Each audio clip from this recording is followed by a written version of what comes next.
Voltando um pouquinho na história do meu livro, né, que eu chamei esse amigo, né, para fazer a apresentação, então eu dizia para ele, depois até um pouco mais à frente, e aí era até uma questão crítica, eu falo pela poesia, mas aí pode englobar a arte como um todo, e eu dizia para ele o seguinte, já que ele era o cientista, né, eu dizia para ele que falta ciência na poesia, e falta poesia na ciência.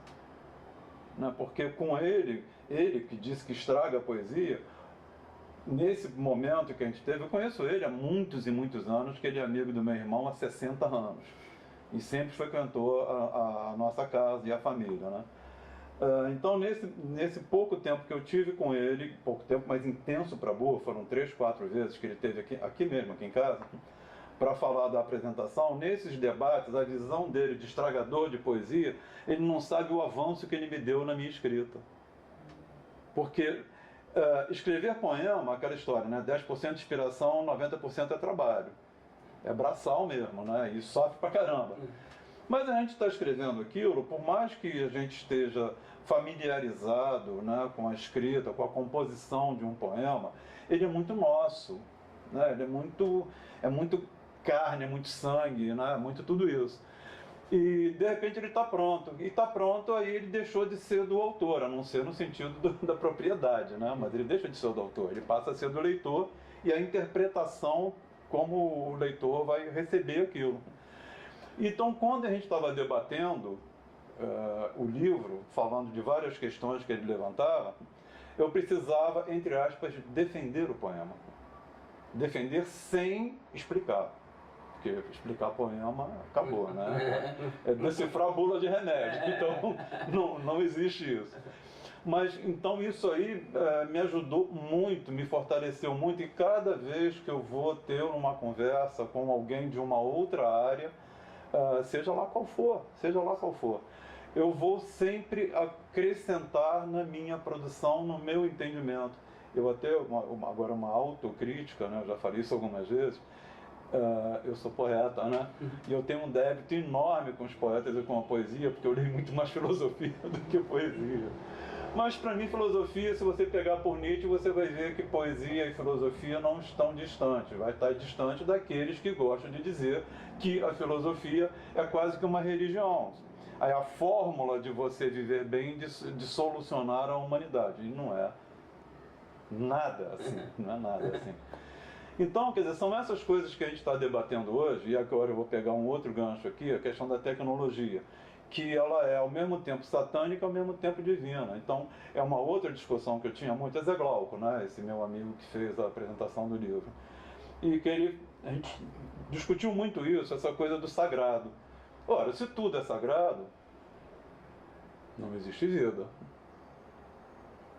Então, tudo é sagrado, sim, mas é preciso que seja profanado. Porque se não for profanado, eu não vou me alimentar. Porque para eu me alimentar, eu tenho que tirar de uma árvore no mínimo. Não vamos chegar nos bichinhos, não. Né? O bichinho tem que ter a morte, tem que ter sangue. Vamos chegar só na parte dos vegetais, das frutas. Eu tenho que profanar. Agora, a questão do sagrado e da profanação, no meu entendimento, apenas no meu entendimento, não defendo tese, é que tudo é verdadeiramente sagrado.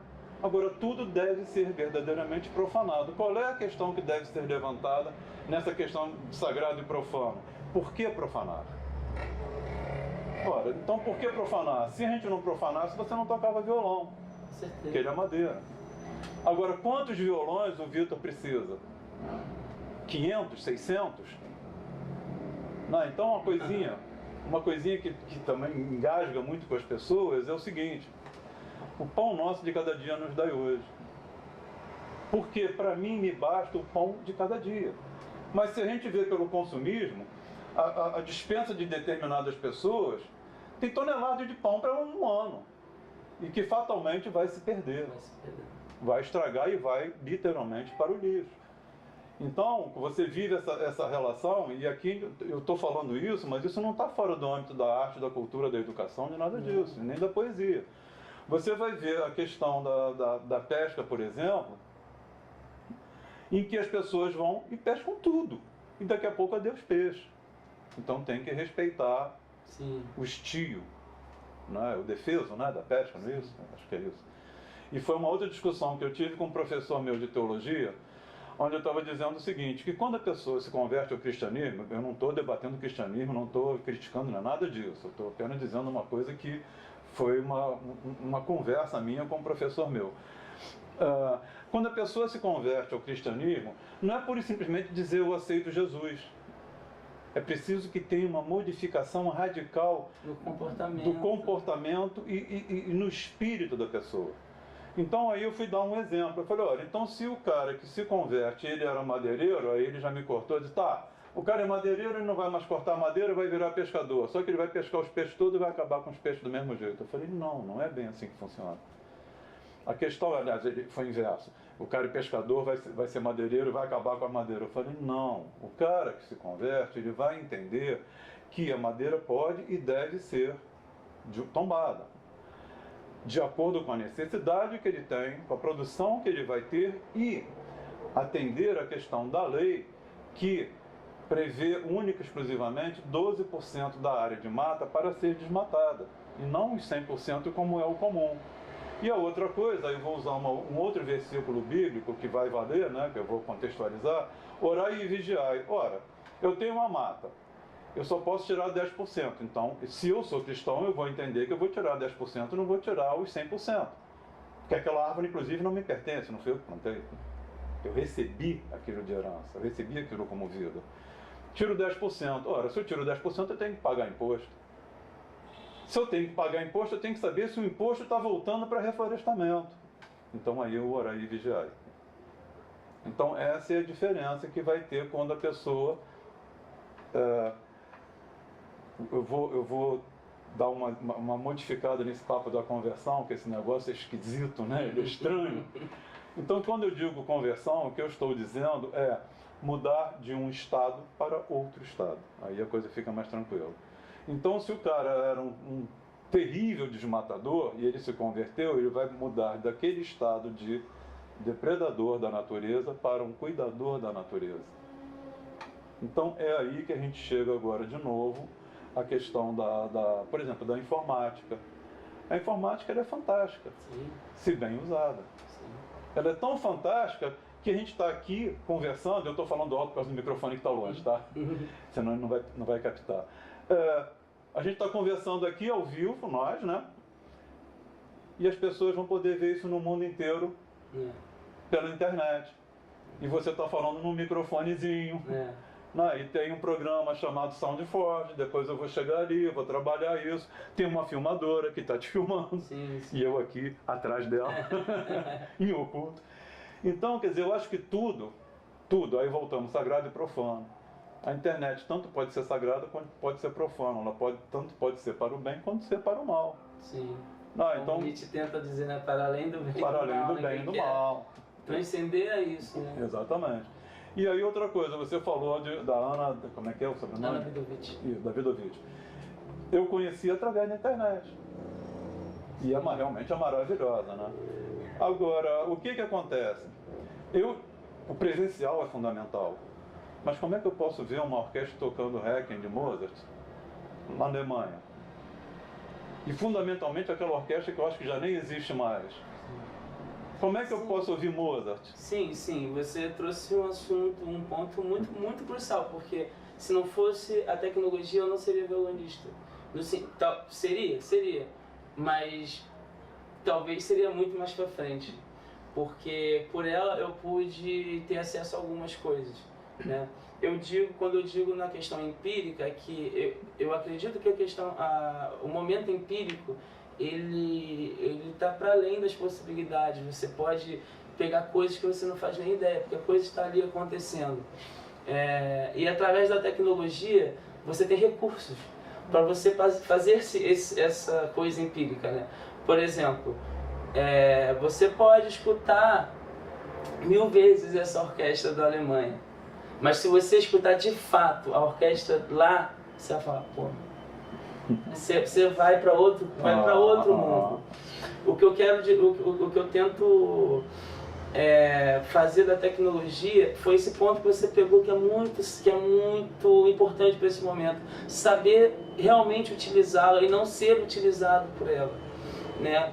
Através dos meios que tentam fazer com que a gente não perceba isso, né? Aquele lance de estar anestesiado, de nem estar sentindo o que se está fazendo meio que no automático, né? Eu escutei muito Ana Lidovich, escutei muito o Turibio Santos, muitos nomes importantes da música, muitas gravações do Garoto através da máquina. Só que o acesso a ela também não é tão fácil.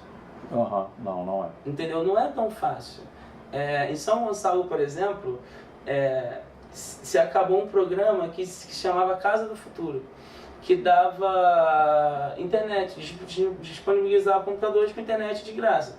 Se você fosse para, como é que eu posso dizer, recreativo, você tinha 1 hora. Se você fosse para pesquisa, você tinha 3 horas. Pô, coisa maravilhosa. Todo mundo tem acesso. A partir desse ponto, eu consigo entender que está se tendo uma intenção de inclusão com a tecnologia, né? E assim, eu acho que quem participa dessa inclusão vai conseguir avaliar melhor essa questão de sagrado e de profanar. Porque eu tocar violão erudito em São Gonçalo, eu sou um profanador. Verdade. É óbvio. É óbvio. Toda vez que eu falo, pô, violonista São Gonçalo, a galera se contorce, sabe? E eu ainda fico rindo. Eu ainda acho graça e falo, como é que pode, cara? Pô, e é sério, não é brincadeira que isso acontece. Então, assim, eu acredito que a forma que a gente precisa ter acesso à tecnologia, eu acho que ela deve ser mais democrática do que consumista, como as pessoas estão sendo induzidas a fazer. Pô, cara, a pessoa troca um celular de 1 ano só pela estética da coisa, porque vai usar os mesmos programas do outro que já usava. E tipo assim, sem necessidade de melhoria. Simplesmente tá por luz, por consumo, enfim, mas eu acho que se for uma ação que não é refletida para além da coisa subjetiva, coisa. Cara, pra que você então tá usando aqueles mil pães na. Sim. Você só precisa de 1 por dia, sabe? E tipo assim, eu tenho 1000 pães lá reservado, sendo que o pão tem duração de 3 meses, vamos supor. Pô, em 3 meses eu não vou consumir 1000 pães, nem. Não. Esses dias eu vi, né, que teve uma inflação aí nas batatas, a galera jogou 400 quilos fora. Pô, cara, tipo, isso e isso também é profanar. Essa é a profanação criminosa. Essa é a profanação criminosa. Então, tem coisas que são muito sutis. Por exemplo, a gente tende a conceituar-se tudo. Mas tem coisas que não se precisa, talvez não seja melhor conceituá-las, mas sim senti-las. Porque aí a gente consegue, de fato, entender a coisa, né? Porque, por exemplo, só vai sentir aquelas 400 quilos de batata quem passa fome e quem foi que desperdiçou. São coisas completamente opostas, mas são sentimentos reais. Aquele que tem a batata e não precisa nada disso, às vezes não vai nem pensar sobre, né? Então eu tenho tendência a encarar a tecnologia como sim uma ferramenta de inclusão, mas que ela ainda precisa ser cuidadosamente refletida em todos os âmbitos, desde o momento que você pega um celular ou você pega aquele, sei lá, um super carro, sabe? Pô, às vezes o cara quer ser um corredor, ele precisa desse super carro, sabe? Mas às vezes só quer um carro para ir daqui e ali, porque então eu vou almejar esse super carro. Eu, por exemplo, no violão, esse meu violão de um luthier de São Gonçalo, o Zacarias, já falecido, grande amigo, ele foi meu pai, assim, no sentido de impulsionar no ser violonista, e ele fez esse violão de pinho e pau-ferro, Sendo que eu pedi para ele, porque ele queria fazer um top, né, que seria Jacarandá e Pinho. E eu falei, não, eu quero justamente um outro que me traga as minhas necessidades, porque eu sempre busquei uma identidade sonora. Desde sempre, desde a época que eu era guitarrista, eu comprei uma guitarra que eu considerei que ela tinha um timbre totalmente diferente das que eu já tinha escutado, né? Então, a gente acaba buscando um caminho que faça valer, assim. Eu, pelo menos, eu tô falando por mim, mas é que eu acho que a gente tem que abrir um pouquinho o olho para as nossas reais necessidades, né? E poder ser sincero com isso, sabe? Eu não precisava desde aquele violão de Pinho e Jacarandá, porque eu não preciso dele, porque eu já sei que ele não vai trazer o que eu busco de originalidade. Então eu vou escolher o meu. Mas às vezes me parece que as pessoas escolhem apenas porque ele é dito o melhor, entende? Ele é o mais avançado, mas às vezes não chega nem perto daquilo que você precisa, sabe? Às vezes ele está muito para além não é necessário, né? O Lobote canta uma música que é muito forte para mim, que ele diz, principalmente eu, que sou de São Gonçalo, eu moro numa área que eu digo que é meio privilegiado, no sentido que eu tô de cara para a Bahia, eu moro próximo à Bahia, eu tenho uma visão incrível.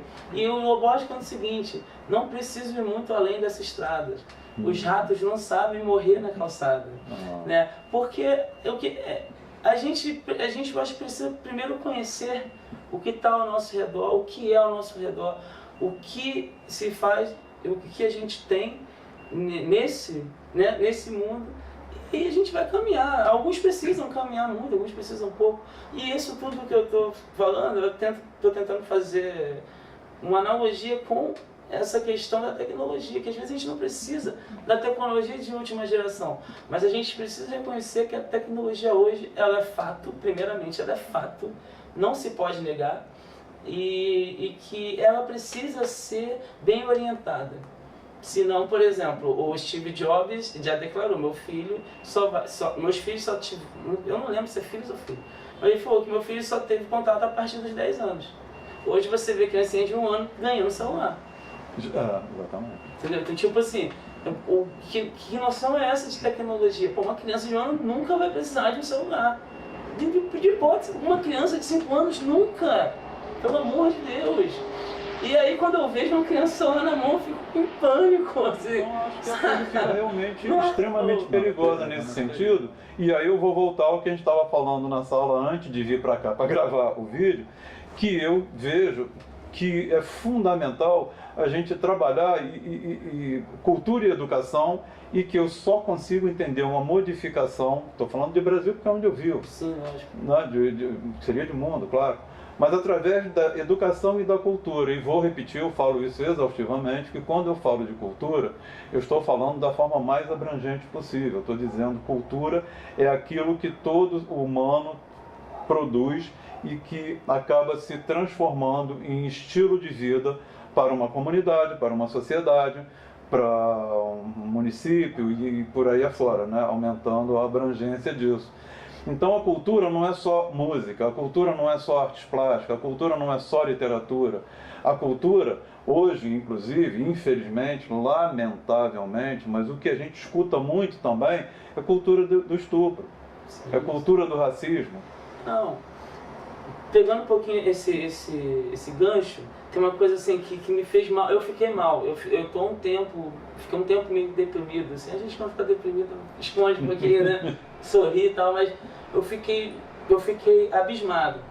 São 2 fatos que aconteceram e mostram mais ou menos o Brasil confuso que tá se vivendo hoje. O primeiro foi aquela exposição, né, onde a criança tocou o artista. Sim. Gente, pelo amor, não vamos nem entrar nesse método, que foi um absurdo. O pessoal indo contra, né, falando, cara, beleza, frequente mais as galerias de arte, vai ao teatro para falar primeiro. Até aí tudo bem, cada um tem seu direito de emitir sua opinião. Eu discuti no Facebook, perdi uma amiga que, pô, eu considero mesmo, mas que ela falou tanto absurdo que eu falei, cara, eu não tô, você tá me ofendendo de fato. Então, tipo assim, já que a gente tem uma amizade, eu vou te excluir aqui, porque aqui é virtual. Aí no real a gente se abraça, pá, mas aqui a gente tá levando para outro plano. Mas na sequência disso, nessa investida conservadora que está assombrando a nossa sociedade, me veio uma criança, cara, aquilo é um absurdo, me veio uma criança cantando uma pedofilia absurda,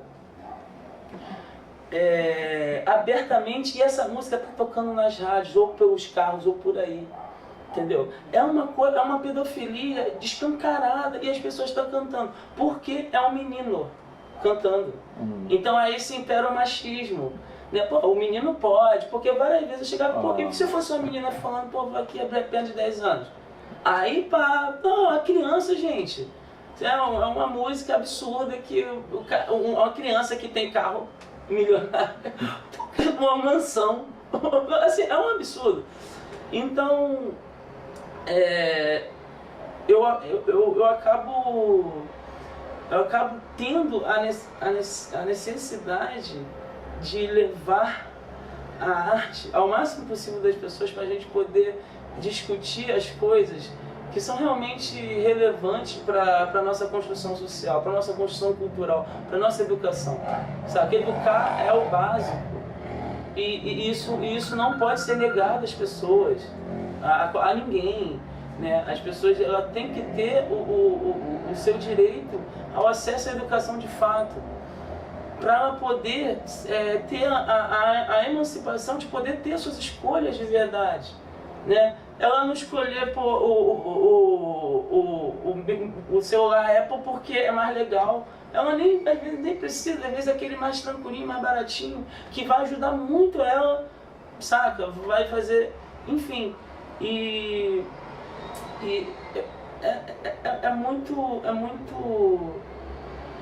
É muito sensível isso, né? Porque por agora a intolerância ela está muito grande. Porque, por exemplo, essa minha amiga que eu excluí, ela entendeu como intolerância. Mas eu só estava fazendo o seguinte, pô, eu considero a sua amizade.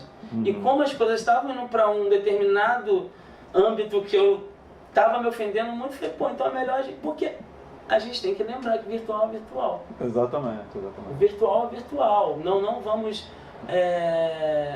deixar isso passar. E porque quanto mais você entende o que é virtual, mais você vive o real plenamente. E aí esse virtual, ele vai passar a ser uma ajuda. Ele vai passar a complementar e não como é que eu posso dizer? Ultrapassar o que ele realmente precisa ser. Né? A gente, pela tecnologia, a gente vive um momento ainda muito recente. A tecnologia que a gente vive ela é muito recente. Eu acredito que ainda falte um pouco de tempo assim, para que realmente a gente tenha ela de forma mais acessível, mais cordial, vamos dizer assim. Mas que, independente disso, hoje a gente tem que tomar cuidado e a gente tem que interpretar isso da melhor maneira possível. E eu acho que essa interpretação, só para concluir, eu acho que essa interpretação ela vem consequente com a cultura e a educação, como que as artes elas tá aí de primazia para isso. É fundamental que tenha o debate. Quando eu falo isso, quando eu chamo para esse debate, eu não estou dizendo que eu vou ser o debatedor, o palestrante, não. Sim. Eu estou dizendo que é crucial que se debata. Eu, de repente, não sou a pessoa indicada para falar da violência contra a mulher. Tem pessoas justamente, que vão falar muito mais, mas eu estou dizendo que é importante que se debata. Porque existe isso como uma questão cultural. É cruel a gente entender isso, mas existe. Sim. Não, porque eu não consigo compreender que o garotinho já nasce a fim de... Olha, o molequinho lá acabou de nascer, está lá na primeira mamadeira, e ele já está lá insaitando que daqui a 15, 18 anos ele vai violentar uma mulher. Não está isso nele. Então isso é passado para ele através de educação não formal e da cultura. Lógico. Então, enquanto não se debate, porque não vai ter lei que dê jeito. Eu não estou dizendo que não tenha que ter lei, tem que ter. Sim, sim. Tem que ter, claro. Mas a lei não vai dar jeito nisso. Até porque todo mundo que comete isso, ele não está preocupado se ele está cometendo um crime ou não. E outra, aí vamos sair da violência contra a mulher. O cara que está usando droga, ou que vai roubar, ele está achando que ele não vai ser preso. Ninguém vai usar droga achando que vai ser preso, ele acha que vai se dar bem. Até vou dizer porque eu já usei droga pra caramba e eu achava que não ia ter que pegar uma cadeia. Legal, bonito, né? E aí isso me fez entender que eu estava lá na minha pré-adolescência, né, entrando na adolescência, que eu estava fazendo uma coisa ilegal, não importa se a sociedade é careta ou não. O que importa é que eu preciso saber que eu estou entrando numa coisa, que aquilo é ilegal e que pode ter como consequência a prisão, para que depois de eu ter sido preso, eu não sair com ódio do mundo e culpando todo mundo pelo um ato que foi meu. Foi uma opção minha. Sim. Mesmo molequinho, eu tinha consciência de tudo isso. Aí a outra questão do consumismo, né? Do cara que vai comprar um iPhone porque saiu um novo, quando ele tem um iPhone que ele comprou há um mês, mas saiu outro, porque azar que o cara deu, né? Ele comprou na virada de ano do lance, né? Quando deu pra comprar, né? Juntou, aí deu pra comprar e na sequência lançaram o novo. Lança um novo. Então, esse Zé Glauco, né, que fez a apresentação do meu livro, ele fez várias palestras onde ele sempre falava dessa questão do consumismo e da obsolescência zero, que é o sonho do consumo, né? Do consumismo, da produção para consumo. Que é você produzir uma coisa que quando estiver no mercado ele já está obsoleto. Ele já não serve mais, porque o avanço tecnológico, o avanço científico está indo, a informática é próprio disso, né? E o celular. Né? O avanço é tanto que quando você desenvolveu aquele projeto de um processador que ele vai pensar com uma velocidade fantástica até ele estar no comércio, até ele ser produzido e botar lá, e já pensaram um outro melhor. Então o cara compra, ele se sente até meio que traído, né? Isso é uma ignomínia. Como é que me venderam um produto que no dia seguinte já tinha um melhor? Quer dizer, eu tenho esse computador aqui, sei lá, 5, 6 anos. Ele vai até acabar. E ele me é extremamente útil. Eu só troquei algumas coisas porque acabaram. A placa de vídeo dele queimou, eu troquei. O meu monitor eu achei que tinha queimado e não estava funcionando, eu fiz de tudo, me deu um problema danado na máquina, aí eu comprei esse novo. Agora também eu preciso porque eu trabalho muito com imagem. Agora, por mais que eu tenha comprado um monitor que talvez eu não tivesse necessidade, mas eu dei para um amigo e ele botou em casa e estava perfeito. Eu falei, que bom. Então, não virou obsolescência, entendeu? Sim. Tá funcionando. Agora deixa só a gente sair um pouco desse papo todo. E você falou uma coisa que me chamou muita atenção. Você participou de roda de coco, de chorinho? Sim, sim. E você tem um coco para tocar? Por incrível que pareça, ainda não. Nem choro? Não, ainda não. Choro até tem. Não quer dar uma chorada? É porque o choro eu tenho tocado no violão de 7 cordas. E aí é uma outra... Mas tranquilo. Eu posso tocar um Jorge do Fuso aqui. Deixa só um minutinho, que esse aí eu vou agora me valer do recurso do celular para filmar você, porque aqui já vai direto. Sim. Deixa eu só, eu desliguei porque tá toda hora dando mensagem, né, com barulho. Esse aqui depois eu edito lá, vou passar. Vamos tocar o Jorge do Fuso então? Então peraí, deixa eu me valer da tecnologia.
Tocando aquela música que eu não esperava. Foi legal, valeu. Bem, então, se você quiser falar alguma coisa para despedir, encerrar, ou tocar, ou deixar alguma música aí de saideira, aí é contigo. Queria agradecer o convite, foi uma conversa muito boa, foi uma tarde muito boa. Falar que no Facebook tem minha página, Victor H. Rosa. No YouTube tá Victor Hugo Rosa, também tem um canal com algumas das músicas que eu toquei aqui. E de saideira, vou tocar uma música porque em homenagem à minha sobrinha, que fez 1 aninho ontem, ela na Vitória. E que é uma peça também que eu gosto muito, que é Canção de Cuna, que é um arranjo do compositor Léo Brau.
Isso é bonito, né? Oh, Muito bonito.